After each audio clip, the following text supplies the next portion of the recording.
여기에서는 초월대수 비용함수를 단일 방정식 추정 방법으로 추정하는 사례에 대해서 살펴봅니다. 이 작업을 하기 위해서 우리들은 먼저 파일 change working directory 이렇게 해서 우리들이 어디에서 작업을 할 것인가 하는 것을 지정을 해줍니다. 우리들의 워킹 디렉토리가 바로 여기에 있는 이 디렉토리다 라는 것을 확인을 해준 다음에 우리들이 작업할 두 파일 에디터를 이용을 해서 불러왔습니다. 자, 그러면은 먼저 우리들의 워킹 디렉토리 안에 라이스 데이터라는 데이터셋이 있기 때문에 이것을 한번 런을 해봅니다. 자, 이 데이터는 무엇이냐 하면은 데이터 에디터 윈도우를 불러보면은 자, 이어 연도를 나타내는 것 같다. 1, 2, 3, 4 이렇게 해서 연도를 나타낸다 이렇게 보시면 되고, 요거는 파머 코드, 요거는 농부 1번, 2번, 3번, 4번 이렇게 해서 농부의 수가 43, 농부의 농가가 43개구나 이렇게 볼 수가 있고, 이건 연도하고 똑같은 것이 되겠습니다. 그 다음에 생산량, 그 다음에 요거는 토지 면적, 노동 투입, 요거는 아마 비료 사용량, 기타 다른 사용량이 되겠습니다. 그 다음에 이런 생산 요소들에 대한 가격, 산출물의 가격, 생산 요소들에 대한 가격이 있고, 그 다음에 농부의 나이, 교육 연수, 농가의 사이즈, 그 다음에 집안의 어른의 수, 기타 또는 이런 변수들로 구성된 데이터셋이구나 하는 것을 알 수가 있습니다. 자, 이 데이터셋을 이용을 해서 우리가 초월 대수 비용 함수를 한번 추정을 해봅니다. 이 데이터셋은 농부들 43명의 농부들과 수년에 걸친 자료이기 때문에 패널 자료입니다. 그래서 xt셋으로 이런 명령어를 이용을 해서 패널 자료라는 것을 얘기를 해주고, 그 다음에 이 데이터셋이 도대체 데이터가 어떤 특성을 가지고 있느냐 하는 것들을 살펴보고, 그 다음에 단순 기술 통계량을 살펴보았습니다. 단순 기술 통계량이라고 하는 것은 평균값, 표준편차, 최소값, 최대값과 같이 아주 단순한 형태의 기술 통계량, 디스크립티브 스태티스틱스를 얘기를 하게 되는데, 우리 연구하는 사람들 입장에서는 반드시 이런 기초 통계량을 살펴봄으로 인해서 이 데이터셋에 특이치가 있는지 없는지, 데이터 입력에 오류가 있는지 없는지를 체크를 하게 됩니다. 그런 절차의 하나로 생각을 하면 됩니다. 자, 그렇게 해서 t라는 변수를 이어 더미를 통해서 얘기를 해주고, 총 비용을 정의를 해줍니다. 총 비용은 경작 면적에다가 경작지, 임대 가격, 노동 투입량, 그 다음에 노동 투입의 임금 지수, 요거는 비료 가격 이렇게 해서 농사 짓는 데 들어간 총 비용을 C라고 이렇게 해줍니다. 그 다음에 농가와 연도에 대해서 데이터를 소팅을 해주고, 그 다음에 각 변수, 우리들이 분석하려고 하는 이 각 변수들을 자기 자신의 평균에 대해서 표준화, 노멀라이즈를 시켜줍니다. 이 노멀라이즈 절차는 어떤 경우는 하는 연구자도 있고 하지 않는 연구자도 있습니다만, 이 사례에서는 표준화를 해주는 사례로 한번 살펴보도록 합니다. 자, 라이스라고 하는 이 매크로, 로컬 매크로를 통해서 이런 변수들을 라이스라고 하는 매크로로 만들어 놓은 다음에 라이스를 얘기를 하게 되면 이 모든 변수들에 대해서 무엇인가를 해줄 수 있게 됩니다. 그래서 평균을 구하고 그 평균으로 각 값을 나누어 주는 것을 반복을 해서 이 모든 변수들을 자기 자신의 평균에 대해서 노멀라이즈 해서 i라는 이름이 붙은 변수로 만들었다 이 소리입니다. 스테이터를 원활히 사용하기 위해서는 for each라는 명령어를 자주 사용하게 되는데, 이 비슷한 명령어는 for each, for value 이런 명령어들이 있습니다. 그래서 for each의 요 중간괄호, 이 중간괄호 사이에 있는 명령어를 이 로컬 매크로에서 지정해준 이 모든 변수들에 대해서 반복을 하게 됩니다. 그래서 우리 스테이트를 잘 활용하는 사람들은 이 반복하는 명령어, for each, for value 이런 명령어를 잘 사용하는 방법에 익숙해질 필요가 있습니다. 자, 이렇게 하면은 우리들이 그동안 이 표준화된 변수들을 구하기 위해서 만들었던 M자가 들어가는 변수들은 생략을 지워버리겠습니다. 그래서 우리 여기서부터 여기 다 해봤구만. 여기서부터 여기까지를 런을 합니다. 자, 그런 다음에 우리 생산성의 경제학에서 설명했듯이 이 총 비용, 그 다음에 비용 목자료, 그 다음에 독립 변수로 사용될 여러 변수들을 이처럼 이렇게 연산을 해줍니다. 이렇게 연산을 해준 다음에 불필요한 변수들은 지워버리고 또 내가 원하는 형태로 보기 위해서 이처럼 변수의 순서를 재배열을 한 다음에 이제 제약 조건이 부여되지 않은 형태의 초월대수 비용 함수를 추정을 합니다. 여기서 로그를 취한 총 비용이 종속 변수가 되었고 나머지는 초월대수 함수의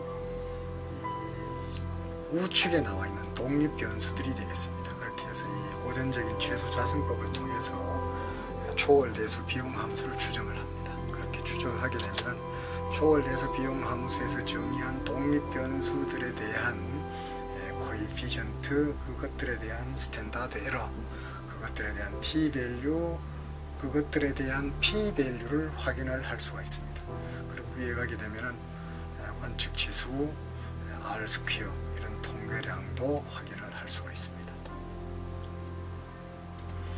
자, 이번에는 초월대수 비용 함수를 추정을 할 때에도 다양한 형태의 제약 조건이 부여가 될 수 있다는 것을 이미 살펴보았습니다. 그래서 제약 조건을 부여한 비용 함수에 꼭 필요한 변수들을 이처럼 생성을 하고 그 다음에 역시 제약 조건이 부여된 초월대수 비용 함수를 OLS를 통해서 이렇게 추정을 하면 됩니다. 그렇게 되게 되면은 제약 조건이 없었을 때보다도 적은 수의 파라미터가 추정이 되고 추정된 파라미터의 표준 오차 t 밸류, p 밸류를 구할 수가 있습니다. 지금까지는 초월대수 비용 함수를 제약 조건이 없는 형태로 또는 제약 조건이 부여된 형태로 이렇게 추정하는 방법에 대해서 살펴보았습니다. 여기에서 사용된 초월대수 비용 함수 추정 방법은 단일 방정식 추정 방법이었습니다. 여기에서는 초월대수 비용 함수를 추정을 하되 우리 생산성의 경제학에서 설명한 대로 연립방정식 추정 방법으로 추정하는 방법에 대해서 사례를 보여주고자 합니다. 자, 그러면은 이 초월대수 비용 함수를 추정할 때 사용되는 이 다양한 형태의 제약 조건을 미리 지정을 해줍니다. 미리 이러이러한 제약 조건을 나는 부여하고 싶다 라는 얘기를 먼저 해주게 됩니다. 이것은 무슨 소리냐면은 LTC라는 비용 함수에 있는 LW1이라는 코에피션트, LW2라는 코에피션트, LW3라는 코에피션트의 합은 1이다 라는 의미가 됩니다. 이런 제약 조건을 나는 부여하고 싶다라는 거고, 이건 역시 LTC라는 이퀘이션에 LW11, LW12, LW13의 합은 제로라는 이런 제약 조건을 부여하고 싶다라는 그런 얘기가 되겠습니다. 그래서 이런 여러 가지 제약 조건을 나는 부여하고 싶다. 이런 제약 조건이 부여가 되게 되면은 이러한 제약 조건은 리던던트한 제약 조건이 되기 때문에 구태여 비용함수 추정에 추정 과정에 활용할 필요는 없습니다. 자, 이런 제약 조건 10가지 제약 조건을 부여를 하고 그 외에 또 S1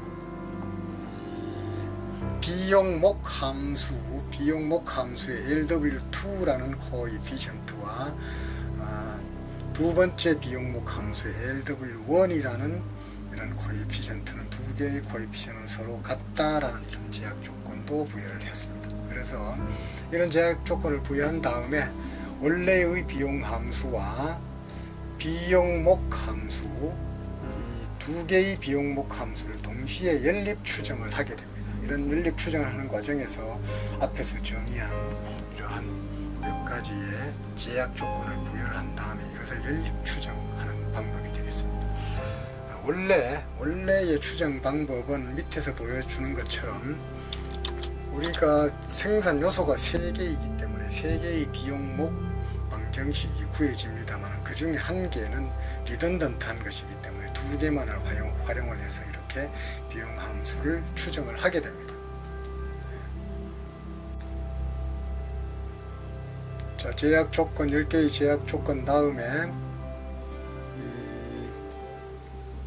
16번째 제약 조건을 부여를 하고 비용목만으로 연립 추정을 하자 이렇게 해서 추정을 해 보았습니다. 비용목 함수만으로 추정.